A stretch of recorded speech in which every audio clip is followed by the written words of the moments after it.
Get ready. 5 seconds.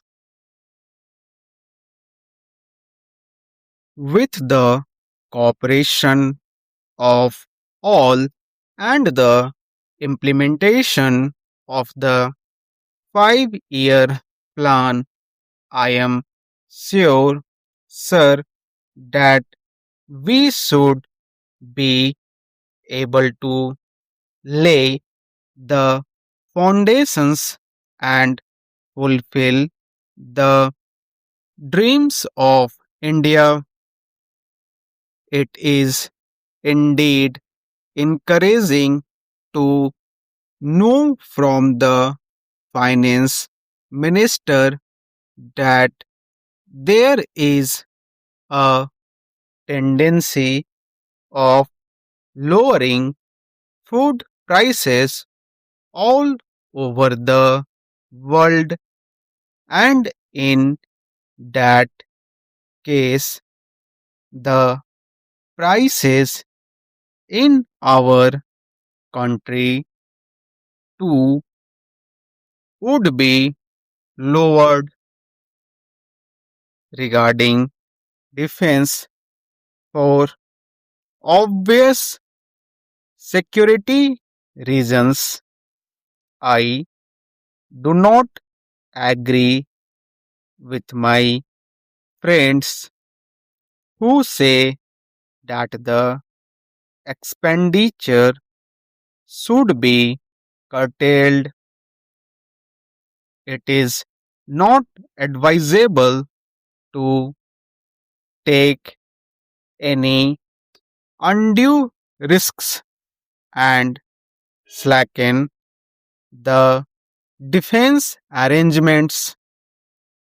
Indeed, defense is one of our valuable assets, although strange to say, there seems to be adverse opinion in some quarters. I agree with what General Karyappa once said, that God and army are remembered only when there is trouble. The army consists of the most disciplined and loyal set of young men.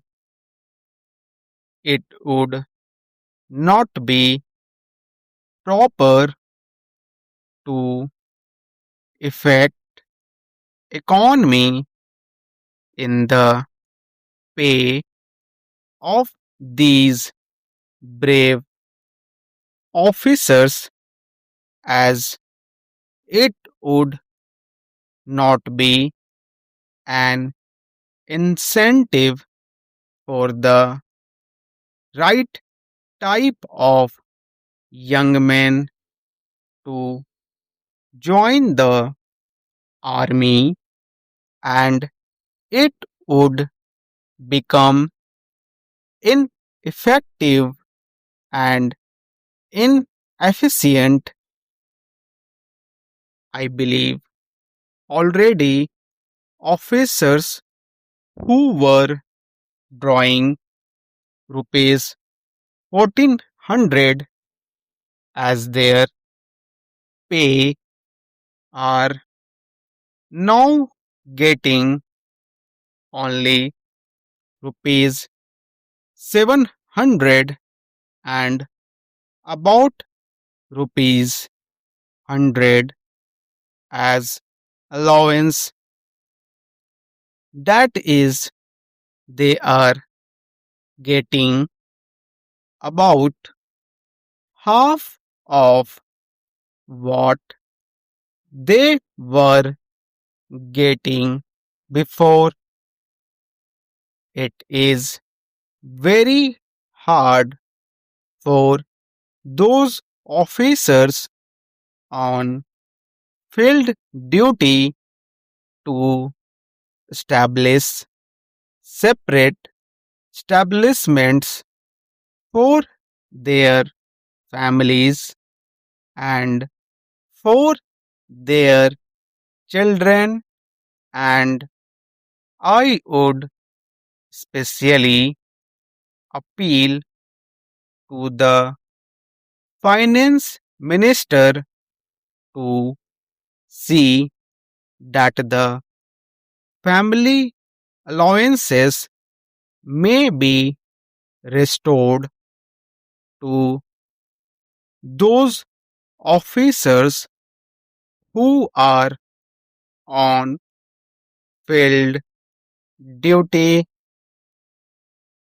Economy in army could be affected in other ways.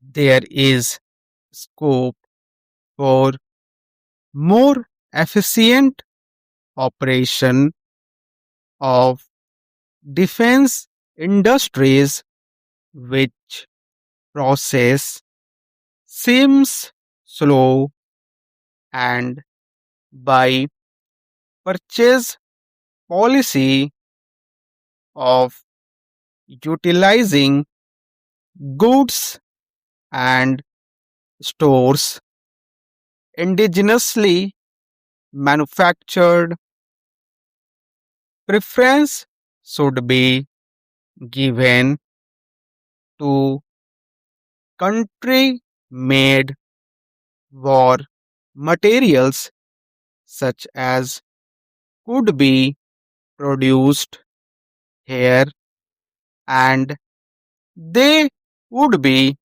cheaper than foreign made goods. I may also suggest that the armed forces who are not on field service or under any operational commitments could be utilized for giving military training to the youths in schools and colleges, which would teach discipline and loyalty. The university authorities should make military training as part of their compulsory education, just as they have adopted social, domestic, and political science.